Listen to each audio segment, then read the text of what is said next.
What's up, everybody? Welcome in to the Early Edge. I'm your host, Allan Bell.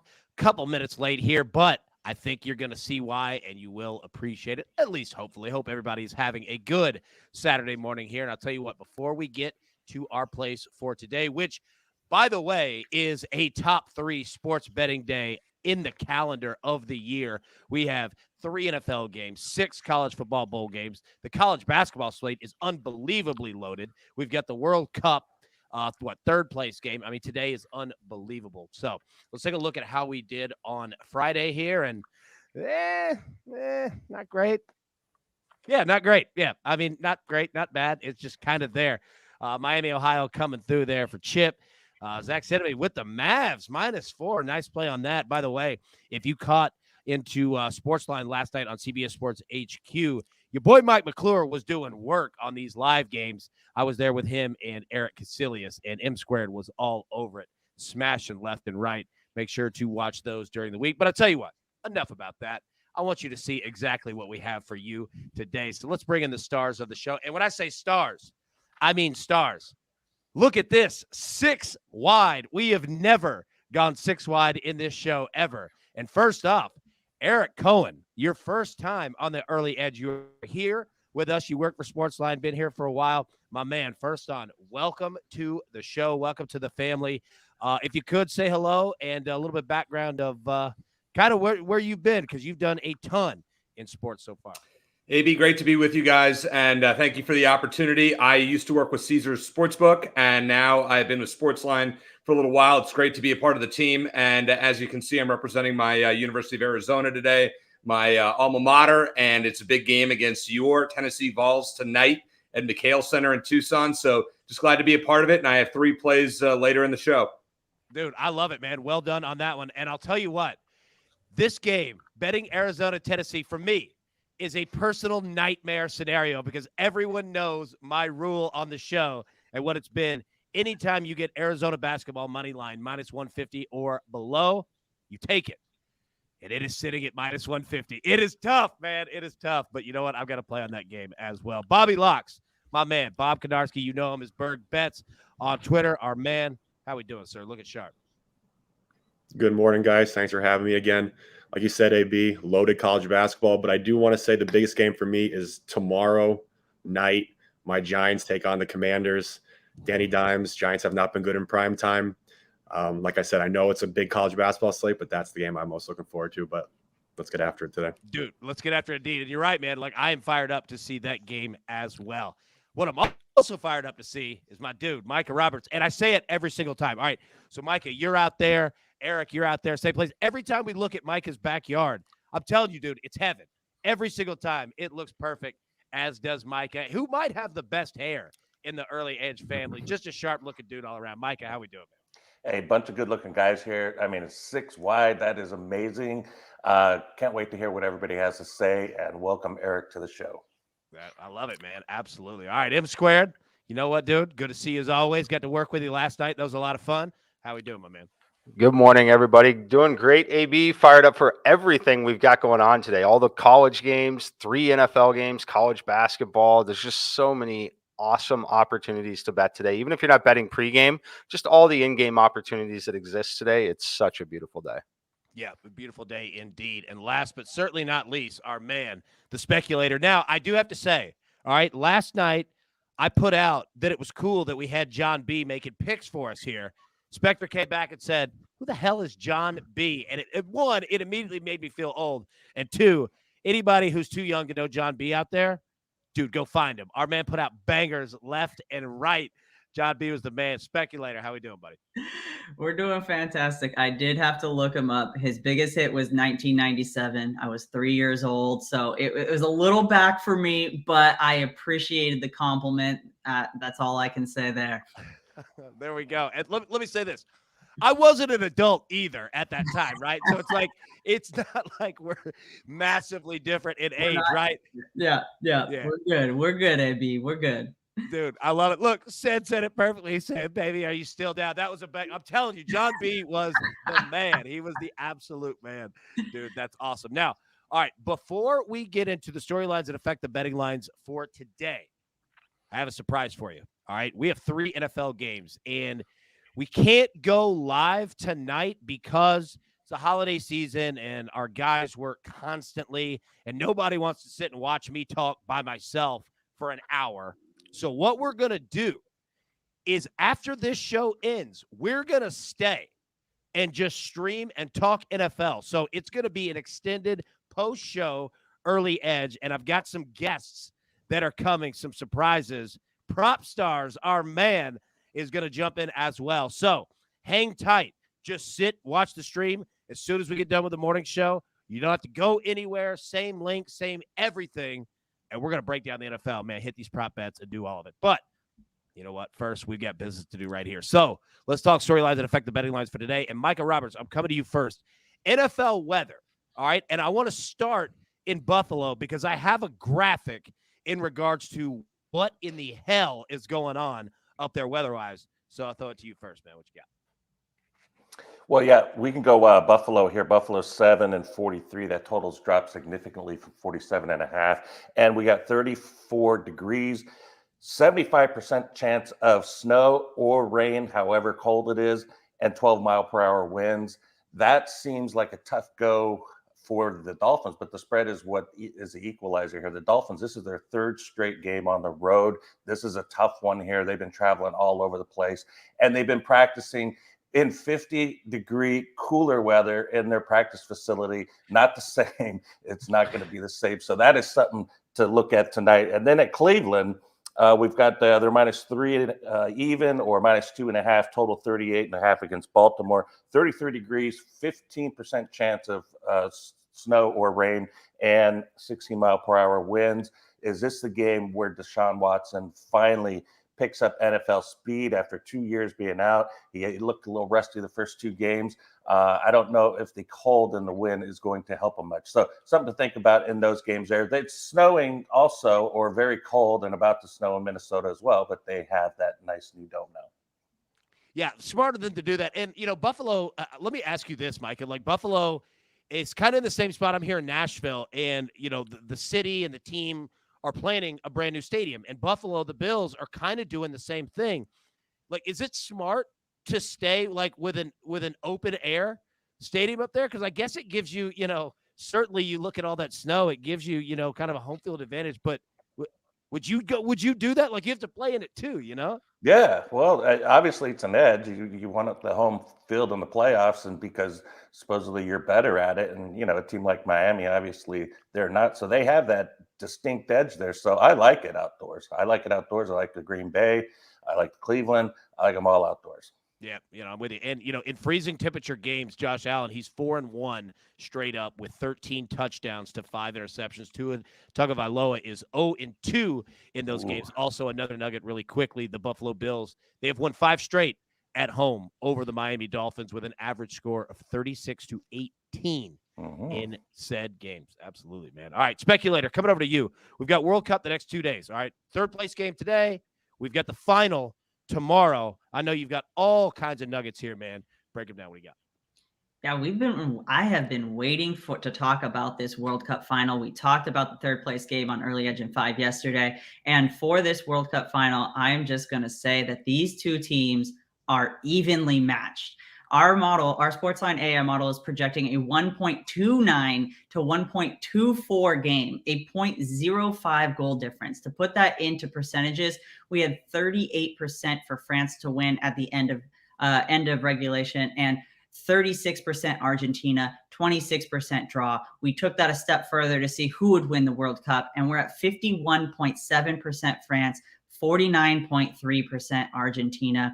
The odds to win the World Cup are at -110, which is around 52% implied odds. What I'm trying to say is I am not playing any bet that has to do anything with which team is going to win this game. It is basically a coin toss. So what bets am I on? What picks are we going with? First, I want to endorse Buckets. Again, both teams to score. He had that on the early morning show yesterday. And then I would put a little half unit on these two each, and it is Mbappe to score anytime goal scorer at plus 210, Messi anytime goal scorer at plus 175. This is a game where legacies are cemented. These two are going to try to cement that legacy by scoring a goal.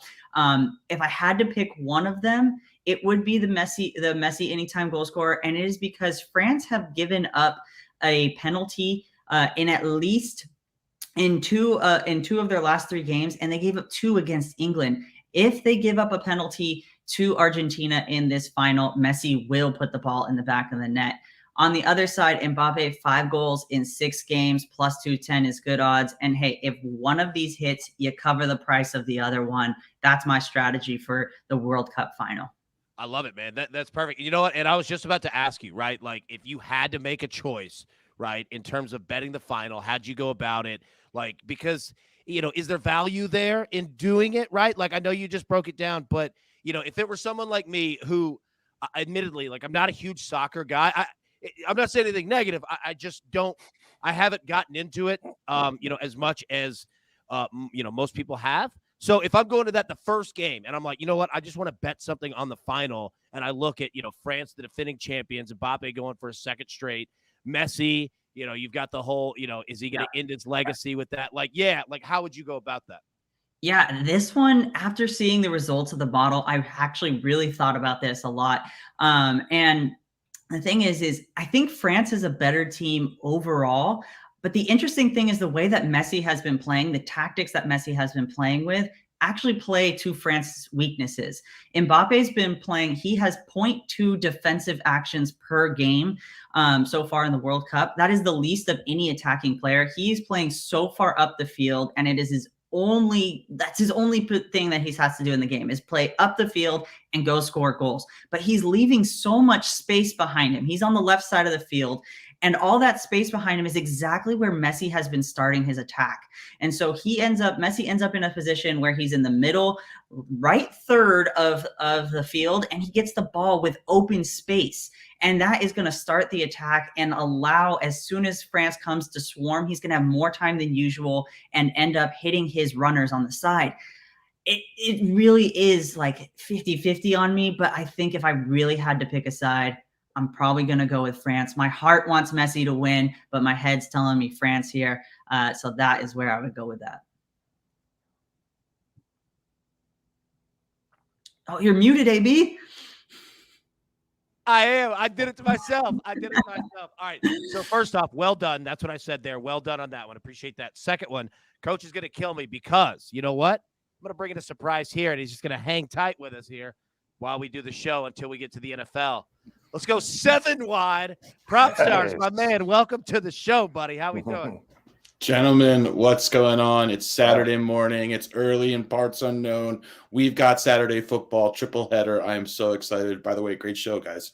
Dude, I love it, man. All right, so just hang tight with us. We're going to do the show, go through our picks, and then like we said, we're going to jump right into the NFL and have some fun, man. Also, I didn't even know that we could get this many people on the show. I'm sure that I'm going to break this machine here at some point. All right, let's get into our best bets for today. But before we do, let's take a quick break and hear from one of our partners.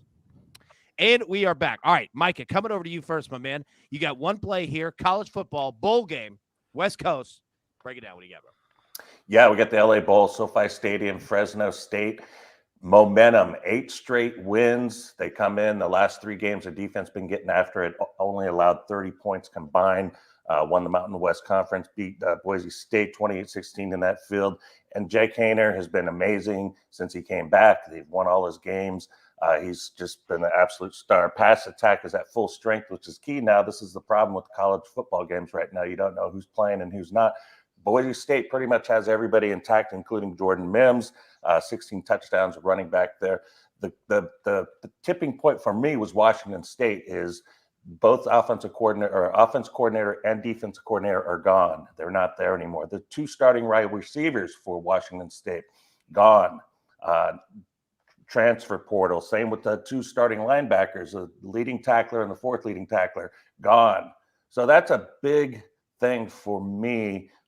Cam Ward's had a nice season. I just don't see them being at full capacity here, and they lost 4 of their last 7 games. So after a great start, they beat Wisconsin right early in the year, 4-1 to start the year. But we later found out that win against Wisconsin maybe not as big as we thought it was at the moment. So I'm going to take the hot team here, rolling with the better quarterback and the team that is fully intact. That is Boise State, -4.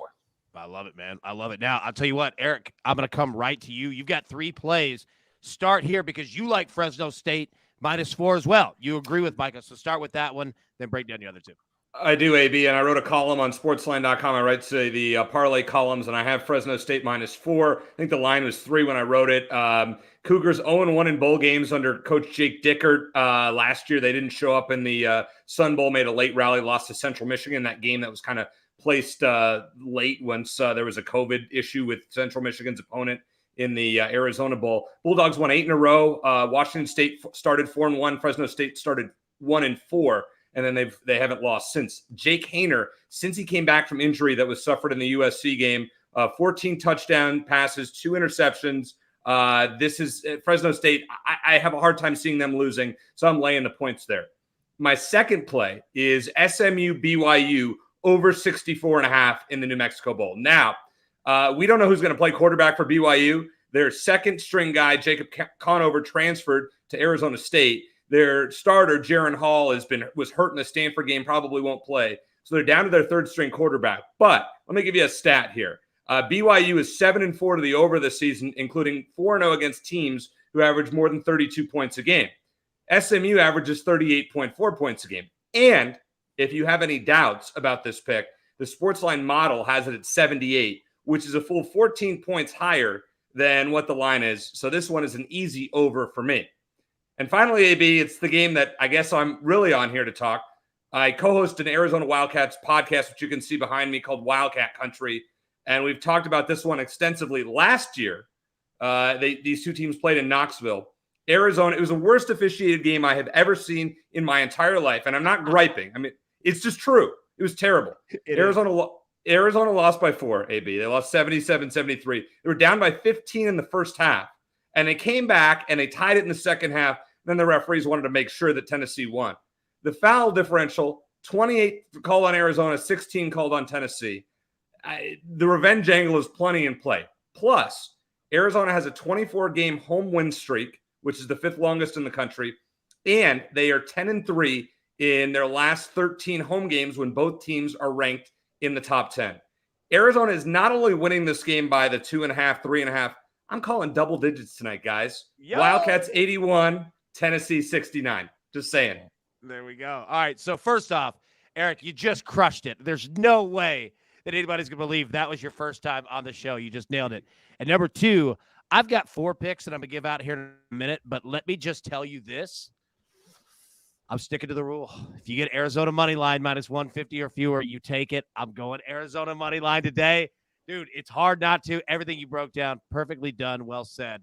Yeah, honored. And look, this is what? The number 1 offense in the country in Arizona against the number 1 defense in the country in Tennessee. Like, it's going to be a hell of a game, but got to go Arizona on this one, man. Got to do it. Got to do it. All right, speaking of college basketball, Bobby Locks, my dude. All right, we got massive games all over the board today, but we've got Gonzaga and Alabama live from Birmingham. Somehow this is a neutral site game. Just down the street here, but you got 2 phenomenal basketball teams. You're taking Gonzaga here, man. Break it down. Yeah, you said some of my pitch already, but Alabama has played a very tough schedule. Their last 5 games, they played Memphis, Houston, UNC, UConn, and Michigan State. They've been victorious in all those games except losing to UConn. And for the most part, all those games have been relatively close. Now they play a Gonzaga team that just beat up on Northern Illinois and Washington at home, and possibly starting to get their swagger back. I don't know how much I truly believe that. Drew Timme still continues to be a liability on defense towards the end of the game, and now he has to face the best defensive rebounding team in the entire country. But however, from my point of view, weekends have been very weird in college basketball. Dogs have been barking. So we saw last weekend, Alabama went into Houston, won convincingly.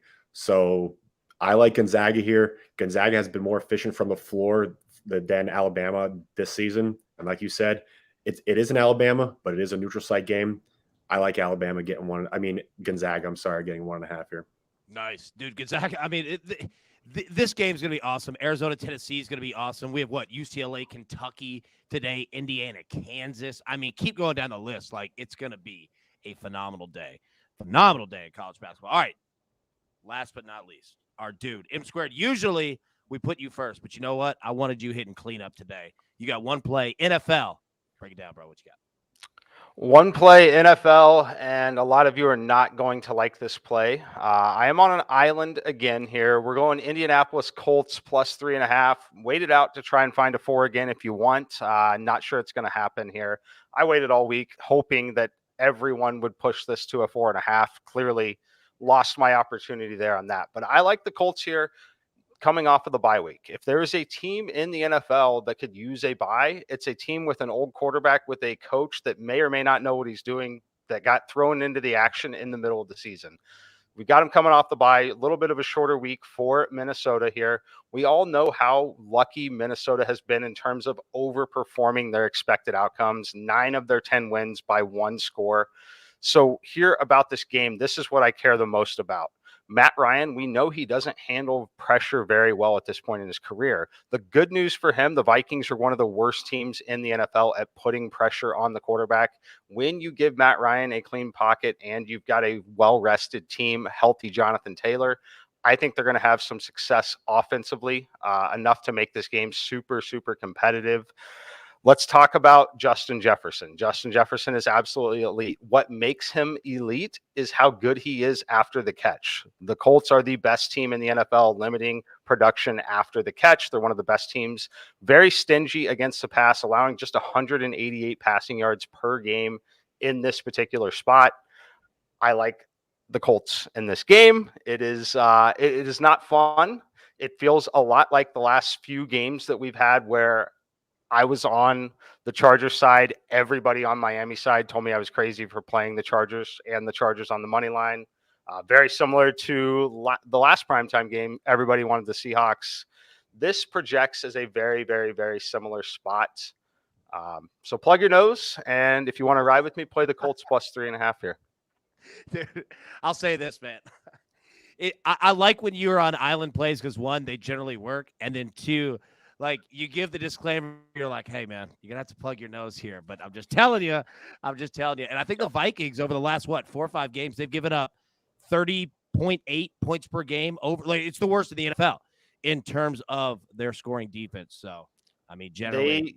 And just in terms of every game, they average getting outgained in yardage by about 65 yards a game and somehow have 10 wins. It's pretty incredible. Don't they, it's unbelievable. Like, don't the Vikings have a negative point differential with 10 wins?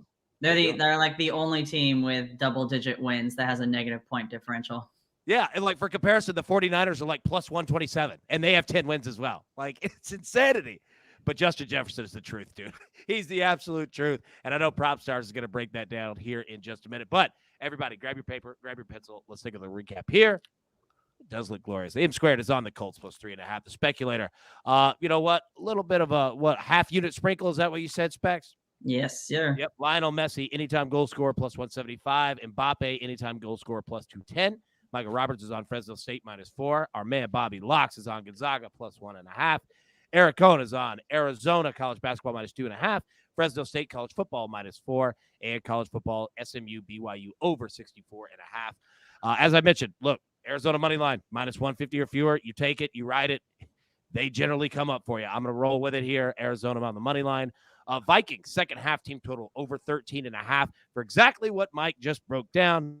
I'm going to take the Bills -6.5. I'm buying it down from 7 at a price of -130, and then a fun little 2-leg parlay here. I'm going to take the Vikings on the money line, the Bills on the money line, even money plus 100, and there we go. All right, so this is how we're going to do it. If anybody wants to hang around, talk NFL here, dude, just sit tight. If you got to roll, you'll see there on the bottom, just hit remove, drop yourself out. But everybody in the Early Edge crew in the chat, you don't have to go anywhere. We're going to go right into the NFL right now. So if anybody's hopping out, thank you so much. Appreciate you guys. Let's start talking about the NFL, man. So Prop Stars. All right, bringing you in, buddy. All right. So we've got 3 games today. All right, let's just start here. What's the first one? Colts and Vikings, correct? That is correct. Man, go ahead, break it down, buddy. What are you seeing here? Yeah, it's the Justin Jefferson show for me. Mike mentioned him. This guy has been absolutely phenomenal all season long. He is 464 yards away from breaking Calvin Johnson's single season record for most receiving yards in a season. Absolutely phenomenal. He's averaging 114 yards per game this season. He needs to average 116 over these remaining 4 games. Colts are a stingy pass defense. Absolutely. They have, however, struggled against opposing number 1 wide receivers. They're 27th in DVOA to opposing number 1 wide receivers. I know Justin Jefferson really wants to break this record. This is a great place to start with him. If you're looking at some of his alt lines on DraftKings, you can find him over 125 yards at plus 250. I love that spot for Justin Jefferson today. And all my attention will be focused on him early in this first game, AB. I love it, man. All right, so let me just kind of set the stage here for what we have. All right, so game kicks off at 1 p.m. Eastern. We've got Colts at the Vikings. Vikings are a 3.5-point favorite. The total is at 47. 47. So I just opened it up. All right, Mike, we got your breakdown there on the Colts. Eric, speculator, any thoughts that you have on the game? Any thoughts that you have in regards to prop bets? Feel free. Spec, I'll throw it to you first. Eric, feel free to jump in right after, man. Yeah, our model on this one has the under on the Vikings game, and I don't dislike that whatsoever. I mean, I think if the Colts are going to win this game, like Mikey just said, I think that they're going to have to run the ball a lot with Jonathan Taylor, and they're probably going to want to limit Justin Jefferson, which is pretty much impossible. But if you're going to do that, just make sure he doesn't get a lot of drives. So if I was going to lean anywhere, it would be on the under on this game. I think we have it. The line's at 47.5, and we have it at 45. Nice. Yeah. Eric, any thoughts you have, buddy? Oh, you're on mute. On mute. There you go. You got it. Of course, this is a tough one. I like to usually play touchdown plays, who's going to score. I'm not a first touchdown guy, but an anytime touchdown. I didn't see much value there. I hate to take the lazy way out, but I just took the Vikings money line here, especially with what Mike said So earlier. did I. I just think Vikings money line is part of my NFL 3 pick today is the safest play. Yeah, look, you saw my parlay there, right? Like plus 100. Look, and again, I don't disagree with Mike because that's bad for business for anybody. But I agree. Like I look at it and said, all right, I think the Vikings probably win the game. I don't want to mess around with the points, especially 3.5.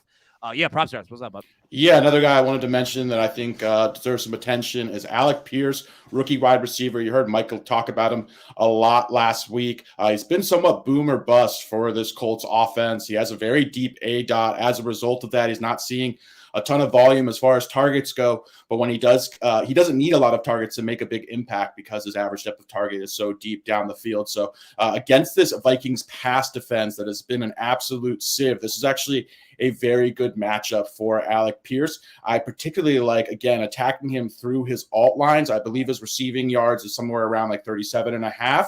But if he booms big, usually over 80 yards. So you can find him in that plus 400, 500, 600 range, over 80 yards. And this is definitely one of those matchups he could really take advantage of against a very soft Vikings back end.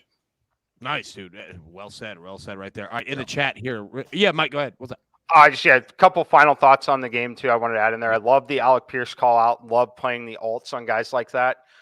Jason talked about the under. That is what my original play on the game was going to be for this. We obviously lost all the value on it. Throughout the week on CBS Sports HQ, I was giving this out at 49.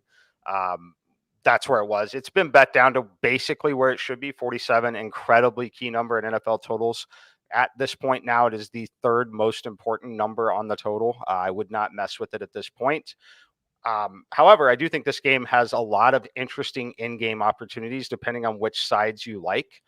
For example, I think that there's going to be a ton of people that want to bet Minnesota, obviously, right? So if Minnesota is able to score early in this game, the 3.5 line is super, super fragile. You're going to see a lot more movement in the live number than you would on a normal game based off where the action is pregame on this. So let yourself understand that first and foremost. And then secondly, what's the Colts coach's name, Allan? Do you remember? You have Saturday? What's today? Saturday. Oh, okay. Let's go Colts. I love it. Dude, we have to absolutely gif Mike dropping that and then hit the coffee cup. That was phenomenal. In the chat here, real quick, our man Daniel asked, AB, just wondering if we have any UFC cappers coming to the team for next year. My man, we have one coming to the team, I think, this week. All right. So hang tight with us. I know that it's been frustrating, in regards to that position for us. But yeah, we got you, man. It's coming. I promise you it's coming. The Maestro's been hard at work on that one. So yeah, got one coming for you absolutely soon. So thank you on that, buddy. All right, let's jump into our next game here. All right, so this is the game that really nobody's talking about. Like, we're either talking about the early game or we're talking about the night game. But 4:30 p.m. Eastern. All right, we got the Ravens at the Browns. Browns, a 2.5-point favorite, a total of 39 in this one. All right, Mike, I'm going to come right back at you, man, because you broke down this game last night on CBS Sports HQ, and you've done it throughout the week, here on SportsLine on CBS Sports. Would love your thoughts just in general on this game and, any prop bets or any players that you might like or dislike in this one. Yeah, no, I think it's very, very similar to the Colts game for one particular reason. A lot of it is the way I like to bet, which is a lot of live betting. If you're setting yourself up and like the underdog side, you're setting yourself up for a pretty good situation overall in terms of live betting the game. I like the Ravens in this spot. I liked it at 3, a heck of a lot more than I do at 2.5, but I do like it. We have a pretty decent lean on the under as well. These outdoor divisional games like this tend to go that way, especially a team like Baltimore. They're more than content just playing a low-scoring physical game that they know they're not going to get blown out in. They just want to give themselves a chance to win at the end. So that's where I'm looking in the game. I think the things that stand out the most, number one, Deshaun Watson is not looked ready. He looks like a player who hasn't played in 2 years, essentially, right? So we'll see how much he can progress again here this week. But it's really about the Cleveland running backs and Nick Chubb. Look, we're used to them having a lot of production. This Ravens team has been incredibly stingy against the run. I believe allowing just 2.8 yards per carry over the last 5 or 6 weeks. I think it's 6 weeks now. They've been one of the best rush defenses in the NFL. So for Cleveland to have a lot of success here, they're going to have some success on the ground to be able to open things up a little bit. I love that Huntley is playing for the Ravens here. I think he's more than capable of extending plays, extending first rounds, extending drives. They're going to milk the clock. They've got the ultimate weapon in Justin Tucker. It's an ugly physical game. It's going to play a lot like an old Big Ten football game. I lean the under and I lean the points here with the Ravens. All right, there we go. Prop stars. What's your thoughts on this one, my man? Yeah, it's a really interesting matchup. As Mike alluded to, Baltimore's defense has been really stout, particularly up front, really since they acquired Roquan Smith. They've been one of the better run defenses in the NFL. Nick Chubb has also really struggled against Baltimore historically over the course of his career, and Nick Chubb seems to be struggling right now. The Browns offense has had been somewhat ineffective running the football. So this is actually a spot, I think, where we could see a little bit more passing volume from Deshaun Watson as a result of this Ravens defense being so stout up front. They are a pretty significant pass funnel. So we could see some additional volume from Deshaun Watson. That's why I really like David Njoku in the spot. Gave out his prop on the site yesterday. Unfortunately, the line is cooked. They gave it out around -135. I think it's up to -170 on a lot of books right now. But I do think Njoku is a tough matchup. The Ravens have been somewhat middling as far as covering opposing tight ends this season. And Njoku is a very athletic player. 9 targets last week. Really was being leaned on heavily by Deshaun Watson. So in a game where we could see an uptick in passing volume, I really like Njoku to have at least 4 receptions today. So that's a prop I like quite a bit. Nice, man. Nice. All right, EC, my dude. Now, first off, Eric, have you and props met before? No, we haven't. So props, I'm a fan from afar, and you've made me some money. So thank you very much. Baseball, especially, the strikeout totals. I just want to point that out. That was a column I was looking for every day, and when I didn't see it, I was like, "Oh darn it, I got to go on my own here." So I appreciate that, man. Thank you. Nice to meet you as well. Enjoyed seeing you on here, and welcome to the family. Thank you. I appreciate that. I love it. All right, so Eric, any thoughts here, man? Ravens, Browns, take it anywhere you want in terms of prop players. Do you like spreads? Do you like totals? Anything who you like in this game. And also, I'll say this, and this is for anybody. Feel free to jump in after Eric breaks it down from his angle. Sorry. Patrick Coverley asks, Browns team total under 20.5. So keep that on your mind if anybody has some thoughts there. But Eric, just the game in general, man. Throw it to you. What do you think? I see this game as a 20-17 game either way. I mean, I had a hard time picking a winner, even though I did. So I would take that under 20.5 Browns team total. I think the Browns probably, I would side with them 20-17. I'm playing Browns money line. I know it's taken the easy way out, but I do have a pick on the last game. The one play that I'm going to go with here is Donovan Peoples-Jones over 50 yards alt total. And you're getting that, depending on the site, at better than even money. I just, with Amari Cooper hurt, might have a sports hernia. Deshaun Watson targeted Peoples-Jones 12 times last week against Cincinnati. Earlier in the year, Peoples-Jones had 71 receiving yards against the Browns, or against the Ravens on, 6 catches. I'm rolling with DPJ to get that 50-plus yards. And maybe if you want to sprinkle in a touchdown bet there, wouldn't hate that as well. All right. So speculating, I throw it over to you, man. Like, any thoughts that you have on the game, but also Deshaun Watson, his first home game. We've seen him play on the road twice here. All right. How do you think about him? How do you think about this game in general?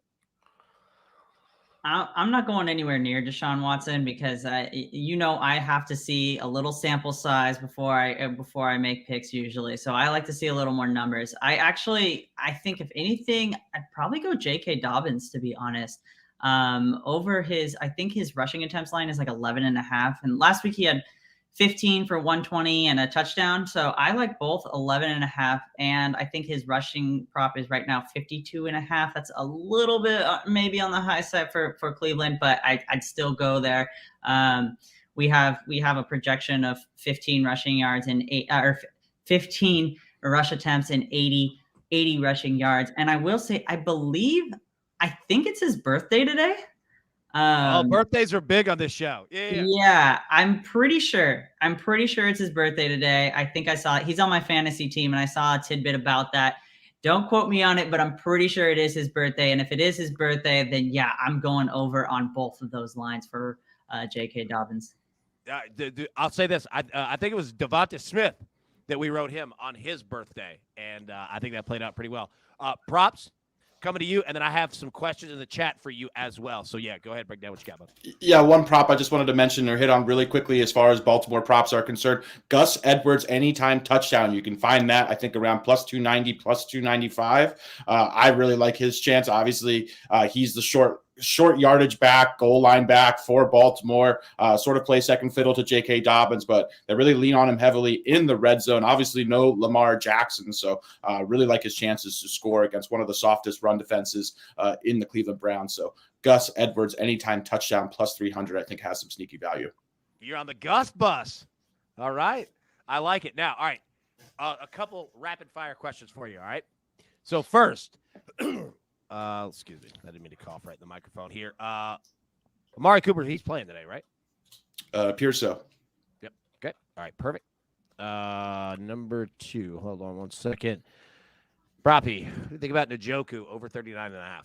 I like it quite a bit for all the reasons I laid out as why I'm on his over 3.5 receptions. I definitely think he's going to be leaned on heavily. I do think Deshaun Watson might throw the ball a little bit more the previous 2 weeks, and Njoku is a mismatch for this Baltimore pass defense.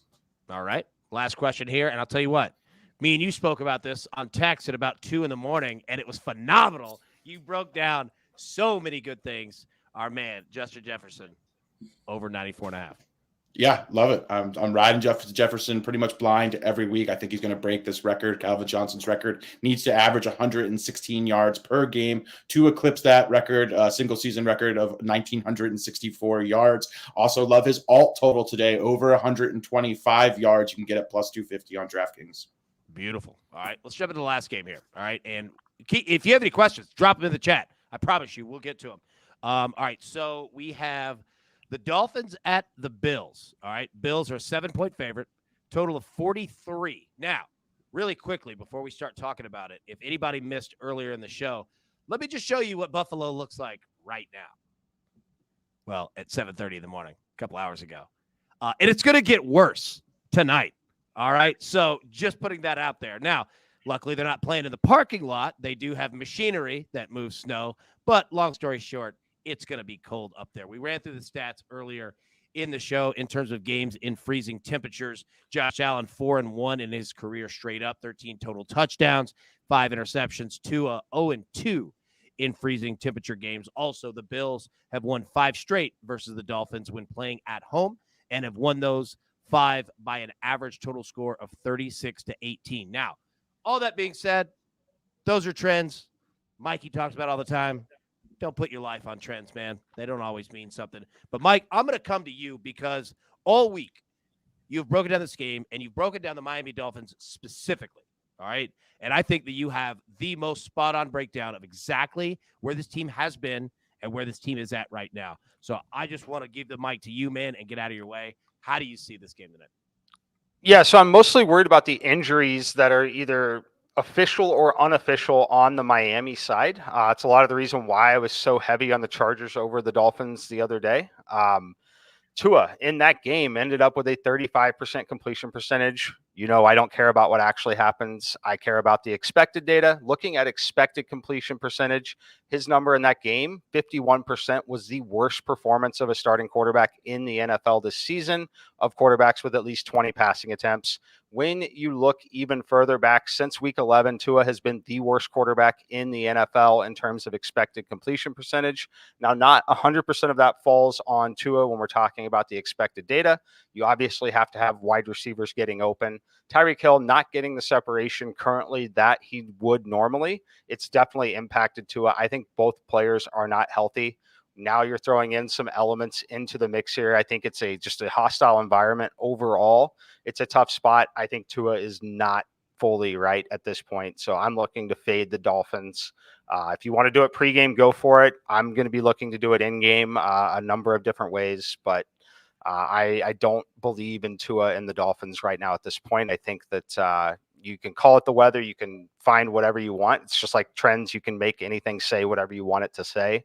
I personally don't believe he's healthy. There we go. Prop stars, coming back over to you, man. What are your thoughts on this game?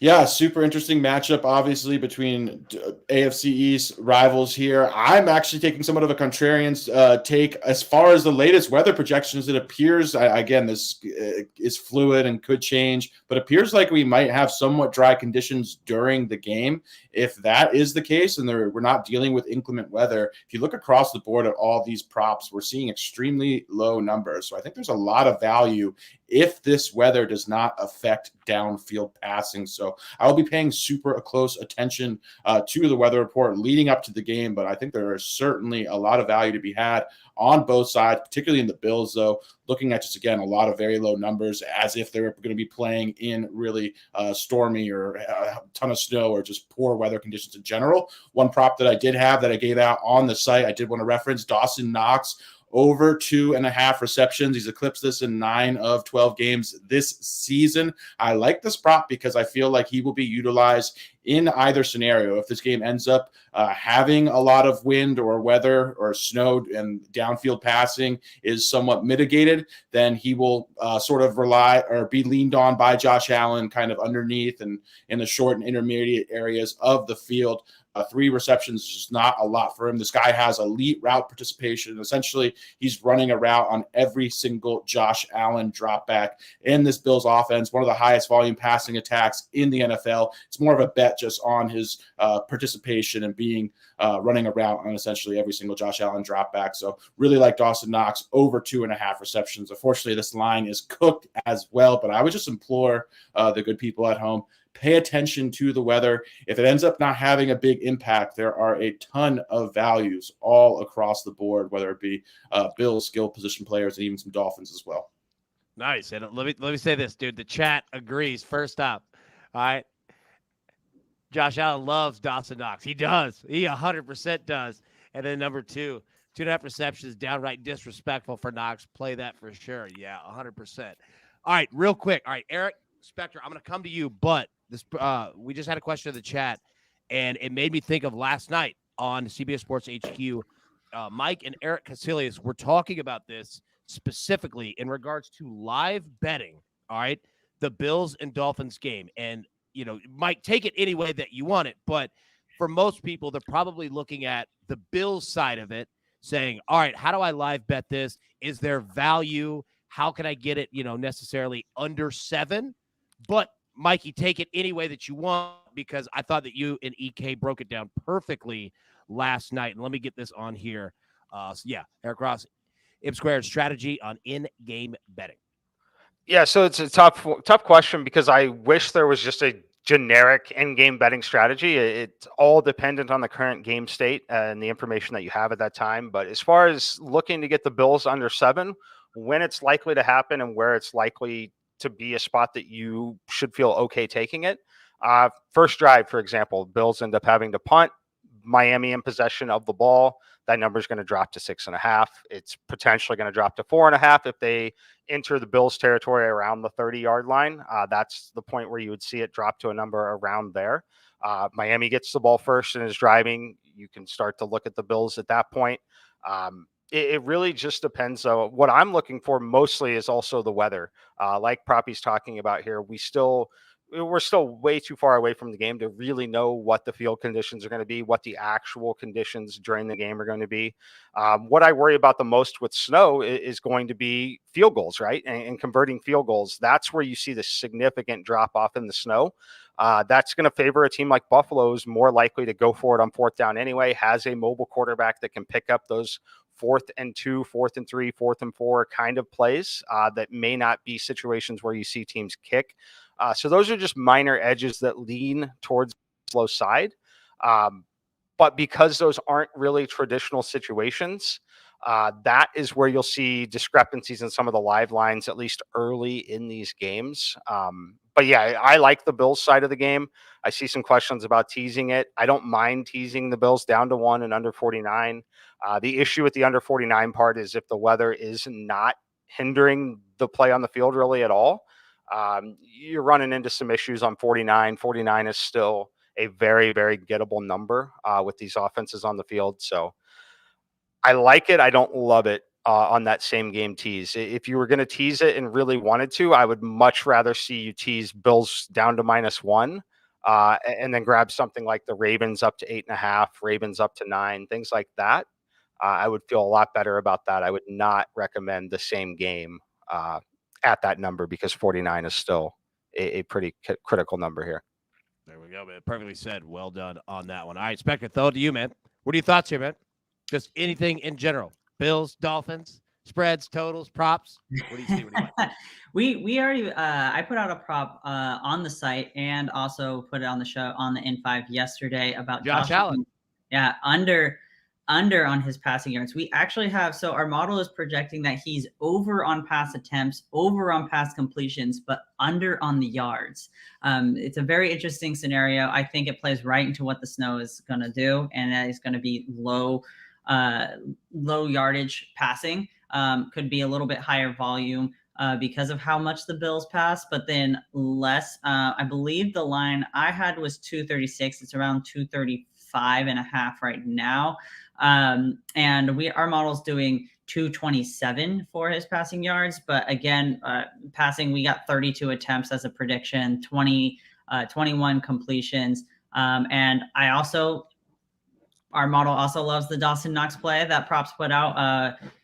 We have projected, give me 1 second. I got you right here. We're projecting 4.6 receptions for him. So also love that Dawson Knox play that props has. So piggyback on that one. Dude, that's solid, man. That's a lot of value there. All right. On yours, does it come up with quarterback interceptions? Yes. All right. So, okay, I'll tell you what. All right. Eric, going to get to you in 1 second because I want to get your thoughts on this game. But, Spector, we are getting questions in the chat in regards to the no-fly zone. All right? So, I'm going to list all 6 quarterbacks. We'll start with this game, but I want to get your thoughts and really quickly, right? Like, just the percentage-wise. Like, you don't have to go in, fully and break down each one. All right, so Tua, Josh Allen. Give me 1 second. Let me pull them up.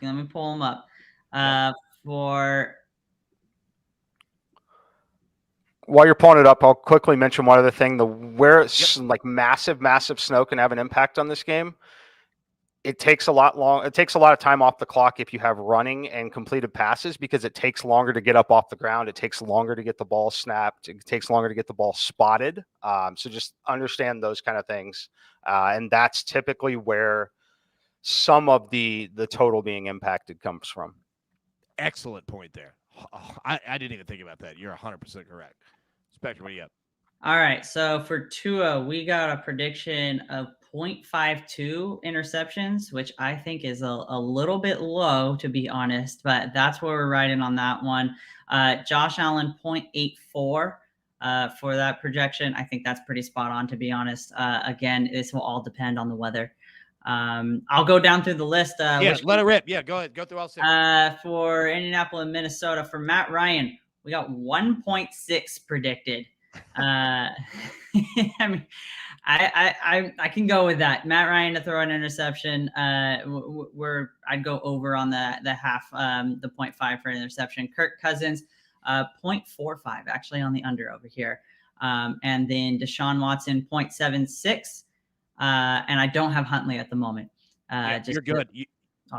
You're good on that. And I'll say this, Matt Ryan, to throw over half an interception, the juice is minus 155.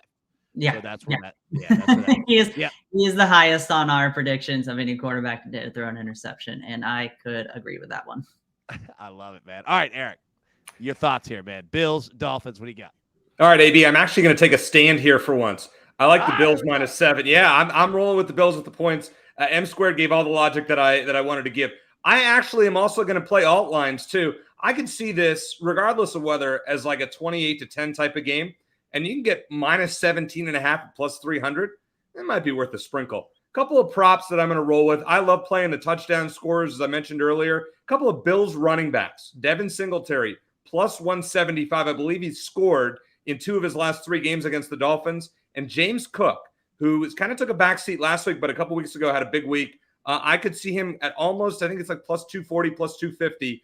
And especially if the field conditions aren't great, run, you would think at least one of those guys is going to get a touchdown. So that's what I'm rolling with here for the Bills Dolphins. I love it, dude. Well done on that one. All right, props. Couple questions for you real quick. Josh Allen over 43.5 rushing yards.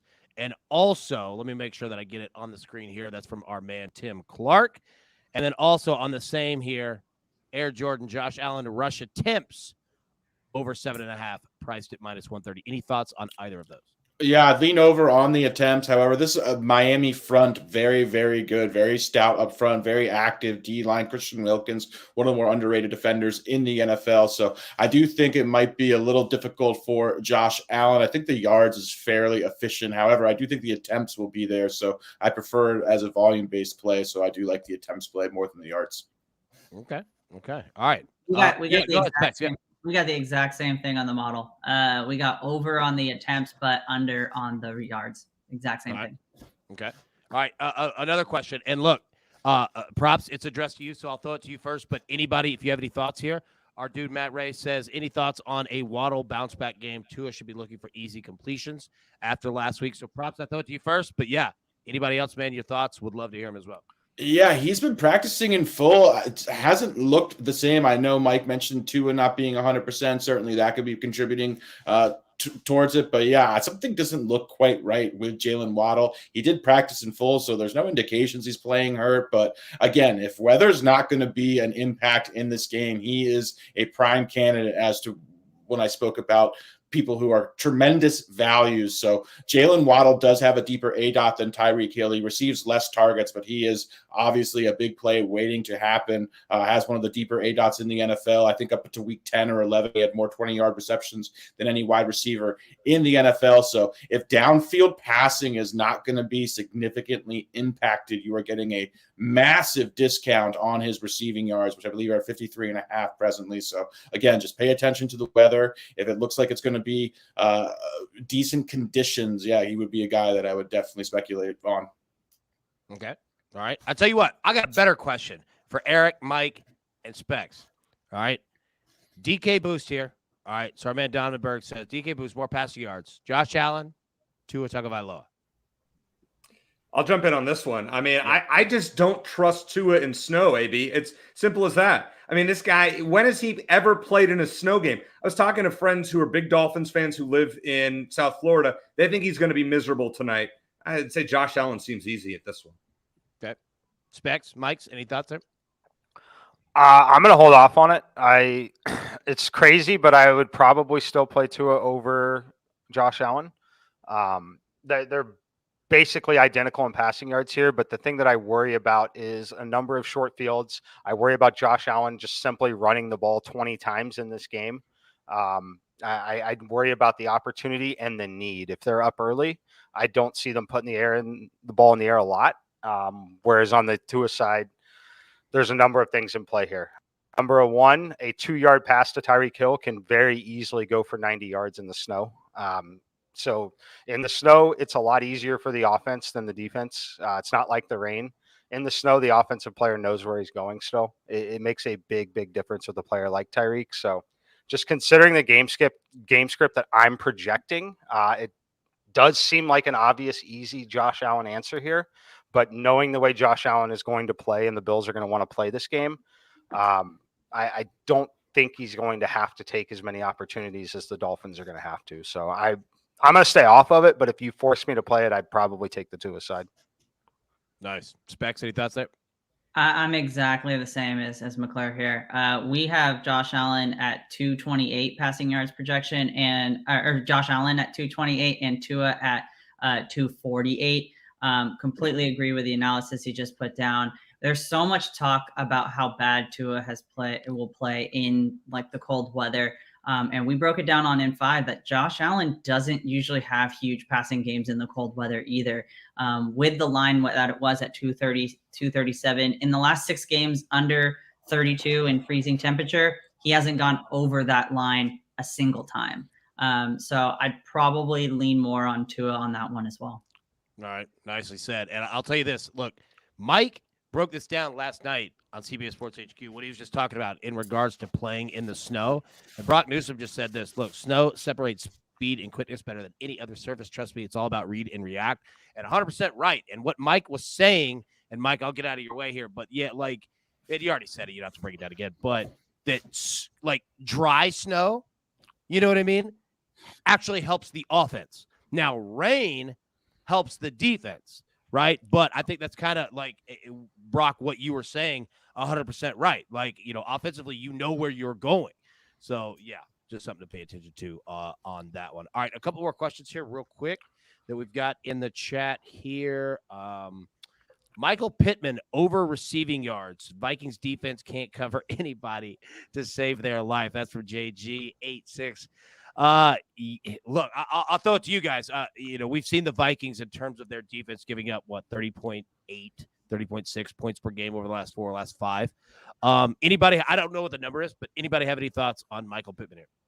I'll hop on it real quick. Yeah, I think this is a really good spot to back Michael Pittman. I like it, again, from a volume-based standpoint. I prefer it was over 5.5 receptions, but I definitely would have a lean over on the yards. I believe it's currently between 68.5 and 70.5. The Vikings pass defense has been absolutely terrible recently. They're also a massive pass funnel. They're a much better run defense than pass defense, and Matt Ryan leans heavily on Michael Pittman. He has a shallow ADOT, but as a result, he racks up a ton of catches. So, again, I like attacking it more from a volume-based standpoint, but definitely lean over on the yards. This is definitely a matchup he can take advantage of, and the Vikings have just been bleeding production to opposing number 1 wide receivers, so pretty much checks all the boxes for me.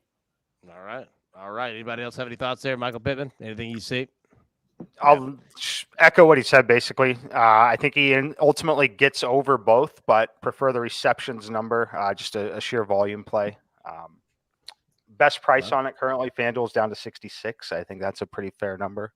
I think the number should be closer to 72. All right. You guys are kind of inspiring me here to do a same game parlay. Pittman over, Justin Jefferson alt line, and Matt Ryan interception. That feels like a pretty safe play based on what we've all talked about here. Dude, I love it. Look, we can play that as a show. Like, that's a solid SGP right there. I like that a lot, dude. Yeah, find out what that would pay out if anybody has their book in front of them real quick. Yeah, because that would be solid right there. All right, another question for you guys, and anybody feel free to jump in and take this one. Deshaun Watson over 17.5 completions. That's from our man Jared Webb. Anybody have any thoughts on Watson there?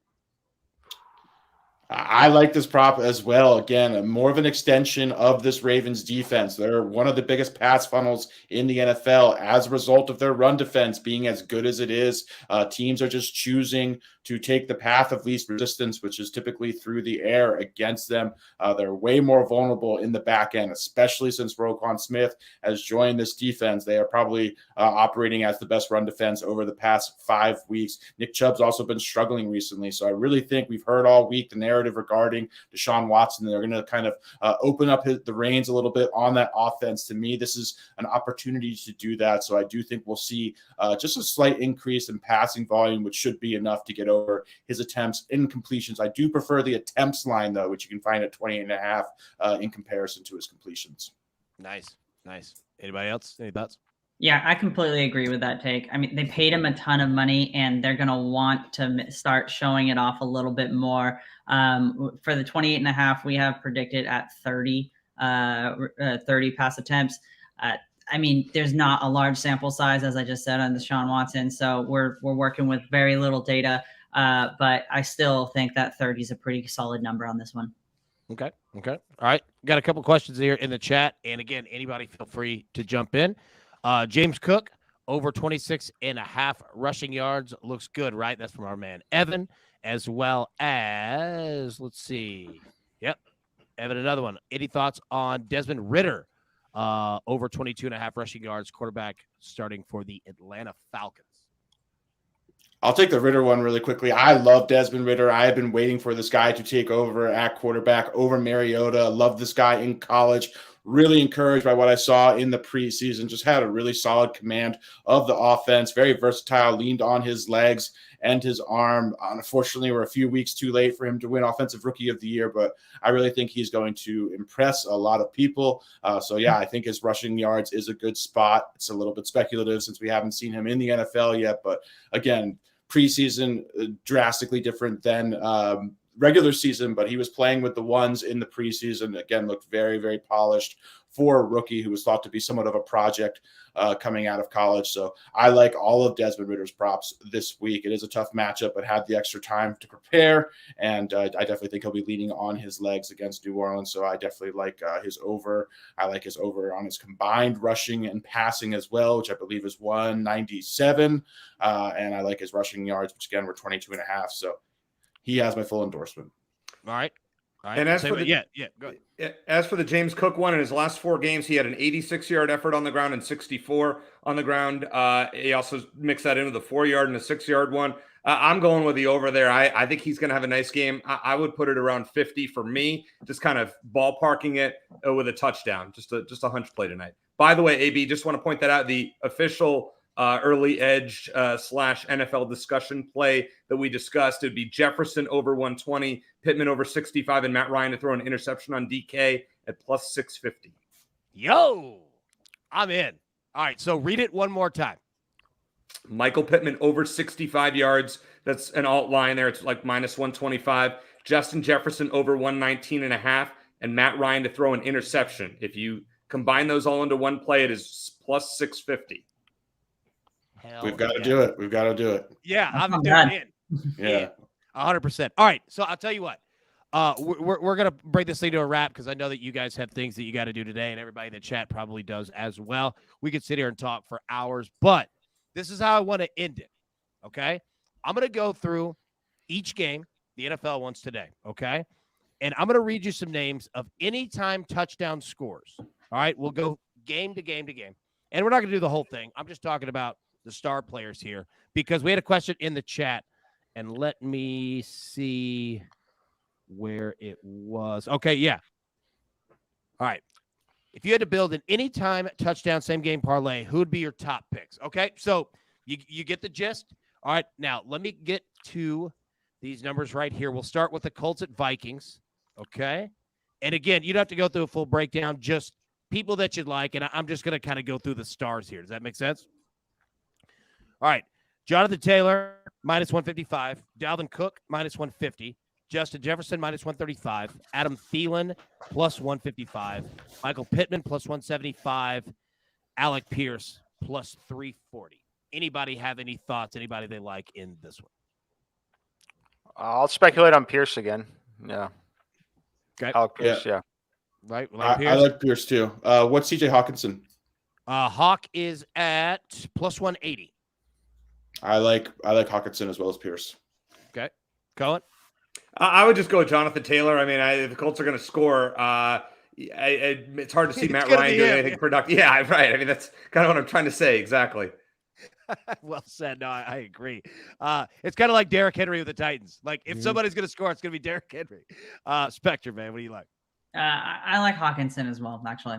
I think nice. Okay. Yeah, and the way that the Colts don't provide a lot of yards after catch, I think you're going to want to throw it up to the big guy, like, and just it will be a good spot for him on the touchdown. Yeah. Okay. All right, cool. All right, let's go to the next game here. Ravens at the Browns. So Nick Chubb minus 115, Mark Andrews plus 195, J.K. Dobbins plus 195, Amari Cooper plus 195, Tyler Huntley plus 245, Gus Edwards plus 285, Donovan Peoples-Jones plus 290, David Njoku plus 310, Kareem Hunt plus 340, Devin Duvernay plus 400, Deshaun Watson plus 450. Mike, I'll start with you. I'll go first here. Yes, go ahead. It don't matter.